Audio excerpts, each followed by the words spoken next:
মবের বিরুদ্ধে অ্যাকশন না নিয়ে সরকার মব করে যে দাবি করা হলো সেই দাবি বাস্তবায়ন করলো এবার। খিলক্ষেতে একটি দুর্গা মন্দির গুড়িয়ে দেওয়া হয়েছে। অভিযোগ, সেই দুর্গা মন্দির সরকারি জমিতে করা হয়েছে, সরকারি রেলের জমিতে করা হয়েছে।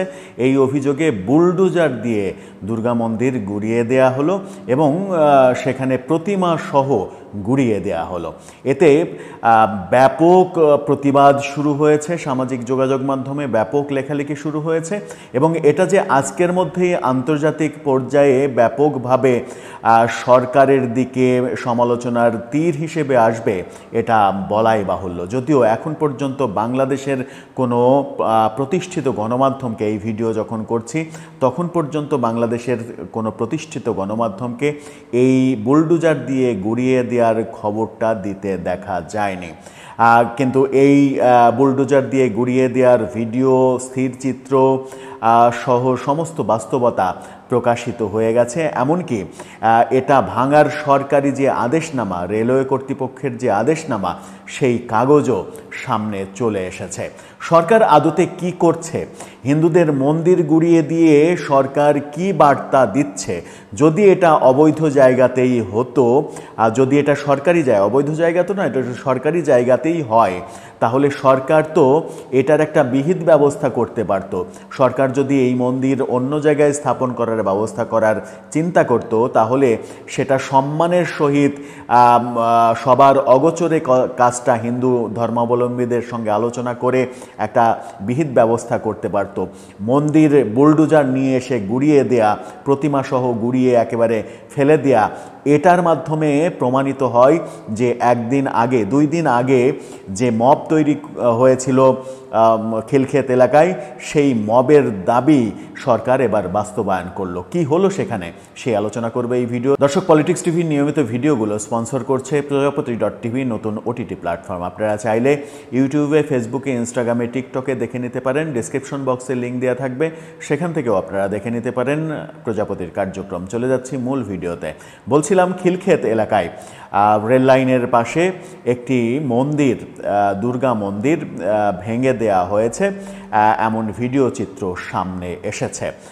কোন প্রেক্ষিতে এটা ভেঙে দেয়া হলো সেটা সংবাদপত্র, গণমাধ্যম ঘাটলে যেটা পাওয়া গেছে, বাংলা ট্রিবিউন নিশ্চিত করেছে যে রাজধানীর খিলক্ষেতে রেলের জায়গায় অস্থায়ীভাবে নির্মিত একটি মন্দির অপসারণের দাবি জানিয়েছে স্থানীয় কিছু বাসিন্দা।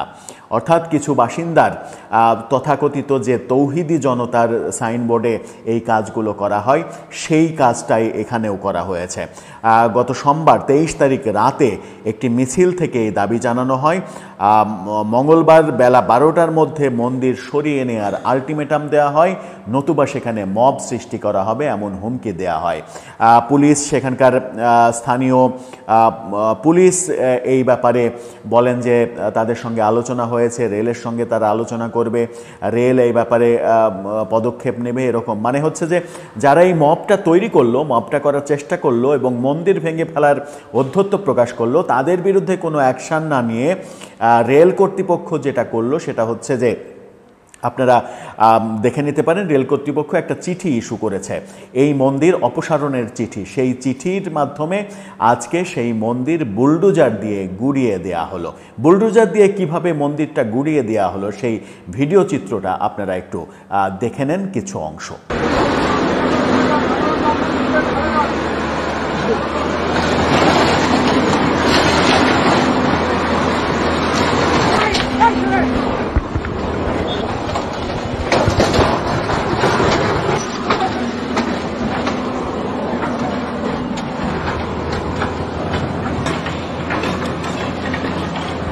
ভিডিওতে আপনারা একেবারে স্পষ্ট দেখতে পেলেন যে কিভাবে অসম্মানজনকভাবে একটি মন্দির গুড়িয়ে দেয়া হলো। অভিযোগ যে এটা রেলের জমিতে এবং রেল লাইনের পাশে এই মন্দির করা, এটা অবৈধ, এটা থাকতে পারে না। বাংলাদেশে এমন দৃষ্টান্ত কি নেই যে বাংলাদেশে কোনো ধর্মীয় প্রতিষ্ঠান সরকারি জমিতে নেই? এমন দৃষ্টান্ত কি নেই? এমন দৃষ্টান্ত বহু রয়েছে। অনেকে বলছেন যে মন্দির বলেই সরকার বুলডোজার ব্যবহার করে এটা গুড়িয়ে দেওয়ার ঔদ্ধত্য প্রকাশ করলো। যদি এটা মন্দির না হয়ে মসজিদ হতো তাহলে কি হতো? যদি ওয়াক্ত মসজিদও হতো, কেউ ওয়াক্ত নামাজ পড়ার জন্য 3টা বেড়া এক জায়গায় করে একটা জায়গা নির্ধারণ করেছে, সেটা কি সরকারের ক্ষমতা ছিল গুড়িয়ে দেওয়ার? মসজিদের কথা বাদ দিলাম, মসজিদ সর্বোচ্চ গুরুত্বপূর্ণ জায়গা মুসলিম ধর্মাবলম্বীদের, আমাদের এক খুবই প্রার্থনার জায়গা, খুবই ঐশ্বর্যের একটা জায়গা, সেটা বাদ দিলাম। একটা যদি ছোট একটা মাদ্রাসা হতো, সেই মাদ্রাসাটা যদি অবৈধ জমিতে, অবৈধ না সরকারি জমিতে হতো, তাহলে সরকারকে এভাবে সেই মাদ্রাসা গুড়িয়ে দেওয়ার ঔদ্ধত্য প্রকাশ করতে পারত? উত্তর হচ্ছে পারতো না। মন্দিরের বেলায় কেন পারল? মন্দিরের বেলায় পারার এই দৃষ্টান্ত সরকারকে আমার মনে হয় যে বড় ধরনের বিপদে ফেলবে। বাংলা ট্রিবিউনের যে খবরটার কথা বলছিলাম, সেই খবরের প্রেক্ষাপটে আরেকটি গণমাধ্যম একটি ছবি প্রকাশ করেছে, যে ছবিতে দেখা যাচ্ছে যে ওই মন্দির এলাকায় মব সৃষ্টি করার চেষ্টা করা হচ্ছে। ছবিটা আপনারা দেখে নিতে পারেন, রাতের বেলা এবং মিছিল করা হচ্ছে, সেরকম একটা ছবি কিন্তু গণমাধ্যমে এসেছিল 2 দিন আগে। এর প্রেক্ষাপটে যেটা আমরা দেখতে পাচ্ছি সেটা হচ্ছে যে সামাজিক যোগাযোগ মাধ্যমে ব্যাপক প্রতিবাদ শুরু হয়েছে এবং সামাজিক যোগাযোগ মাধ্যমে বেশ কিছু ছবি ইতিমধ্যেই ভাইরাল হয়েছে। তার মধ্যে আপনারা গুরুত্বপূর্ণ ছবিগুলোর মধ্যে দেখতে পাবেন বুলডোজার দিয়ে কিভাবে ভাঙা হচ্ছে, কিভাবে প্রতিমা গুড়িয়ে দেওয়া হয়েছে, ছবিগুলো আপনারা দেখে নিতে পারেন। প্রতিমা গুড়িয়ে দেওয়া একজন নারী, হিন্দু নারী হাহাকার করছে বুলডোজারের সামনে, সেই হিন্দু নারী এবার অন্যদিকে ঘুরে হাহাকার করছে। এরকম দৃশ্য যেমন দেখছি, তেমনি ফেসবুকে ব্যাপক প্রতিবাদ শুরু হয়েছে। একজন বাংলাদেশের স্বনামধন্য নাট্যকার, আমি নাম মেনশন করছি না, যিনি সনাতন ধর্মাবলম্বী, তার আইডিটা হাইড করে তার স্ক্রিনশটটা আমরা দেখাতে চাই। যেই স্ক্রিনশটগুলো দেখাবো সেই স্ক্রিনশটগুলো সবগুলো আইডি হাইড করে দেখাতে চাই, কারণ এগুলো সেন্সিটিভ ইস্যু। এগুলোকে কেন্দ্র করে তাদের সামাজিক জীবনের নিরাপত্তা ক্ষুণ্ণ হতে পারে। সেখানে তিনি লিখেছেন, মাননীয় সরকার, বাংলাদেশে আপনাদের জায়গায় নিশ্চয়ই কোনো ধর্মের আর কোনো অনুমোদনহীন প্রতিষ্ঠানই রাখতে দেবেন না, নাকি হিন্দু মন্দির বলে সহজে উৎখাত করতে পারলেন? আগামীকাল রথযাত্রা পর্যন্ত একটু অপেক্ষা করা যেত না? হিন্দুদের অনুভূতি নেই, থাকতেও নেই জানি, তারপরও আবর্জনার মতো না সরিয়ে প্রতিমাগুলোকে একটু সম্মানজনকভাবে সরাতে পারতেন। এই যে হাহাকার, অর্থাৎ প্রতিমাগুলোকে যেভাবে মানে বুলডোজার দিয়ে গুড়িয়ে ফেলা হয়েছে, সেটা না করে প্রথমেই যেটা বলছি যে মন্দির যদি প্রতিস্থাপনের ব্যাপার হতো তাহলে সেটা সম্মানজনকভাবে করা যেত, কিন্তু রেলওয়ে কর্তৃপক্ষ অফিসিয়াল আদেশ জারি করে বুলডোজার এনে দিনের বেলায় লোকচক্ষুর সামনে এই যে কাজ করলো, এই ধৃষ্টতা দেখানো কি মুসলিম ধর্মের ক্ষেত্রে কোনো উপাসনালয় কিংবা কোনো ধর্মীয় প্রতিষ্ঠান, এমনকি মাদ্রাসা, এরকম ব্যাপার করতে পারত? সরকার করতে পারত না। আরেকজন লিখেছেন,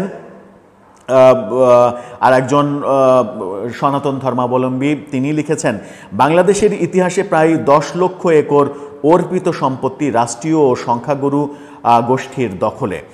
রমনা পার্ক, কমলাপুর স্টেশন, মহাখালী সহ বিভিন্ন স্কুল, কলেজ, কোর্ট, শত শত বিলিয়ন ডলারের হিন্দুদের জমি আজ সরকারি ও প্রভাবশালীদের সম্পদ।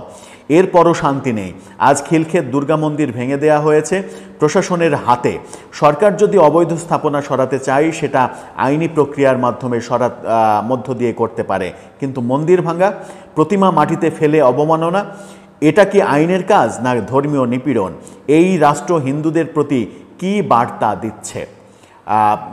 এই যে স্পষ্ট কথা, এই স্পষ্ট কথার পরে আর কি আপনি, আরেকজন বিএনপির জাতীয় কমিটির সদস্য, তিনি বিএনপির ডাকসাইটে নেতা, তিনি তার আইডিটাও হাইড করে আমি এই স্ক্রিনশটটা আপনাদের দেখাতে চাই। তার অবস্থান থেকে তিনি লিখেছেন, তিনিও সনাতন ধর্মাবলম্বী মানুষ। তিনি লিখেছেন যে এটা কি সাম্প্রদায়িক পাকিস্তান সরকার না লুটেরা দখলবাজ ফ্যাসিস্ট হাসিনা সরকার? আর ডক্টর ইউনূসের মতো একটি আন্তর্জাতিক খ্যাতিসম্পন্ন সরকারের এটা কোন আচরণ?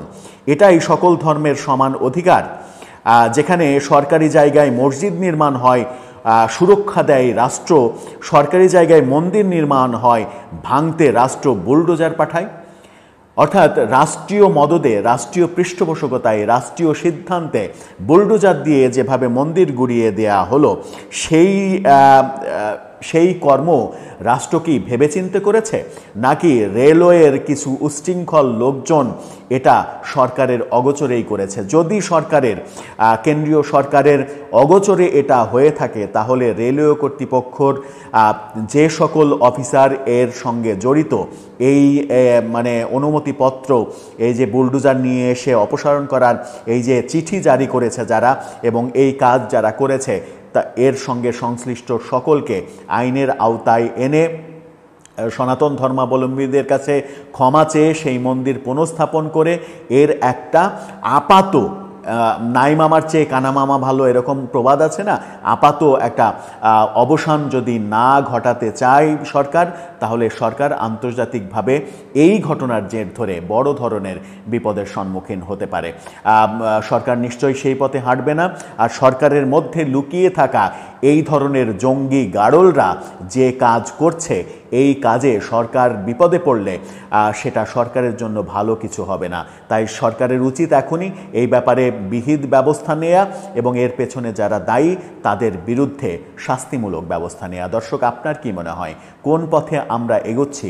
যখন আমরা সবাই নিজেদের সুরক্ষার স্বপ্ন দেখছি, যখন নতুন রাজনৈতিক বন্দোবস্তের কথা ভাবছি, যখন সবার স্বাধীনতার কথা ভাবছি, তখন এই যে মন্দির গুড়িয়ে দেয়া বুলডোজার দিয়ে, এই কারণেই কি সংবিধান থেকে ধর্মনিরপেক্ষতা, সংবিধানের ৭২ সংবিধানের যে মূল নীতি, 4 মূল নীতির অন্যতম একটা ধর্মনিরপেক্ষতা, সেটা সরিয়ে দেওয়ার পাঁয়তারা করছে কিছু সাম্প্রদায়িক দল এবং নব্য গজিয়ে ওঠা কিছু দল?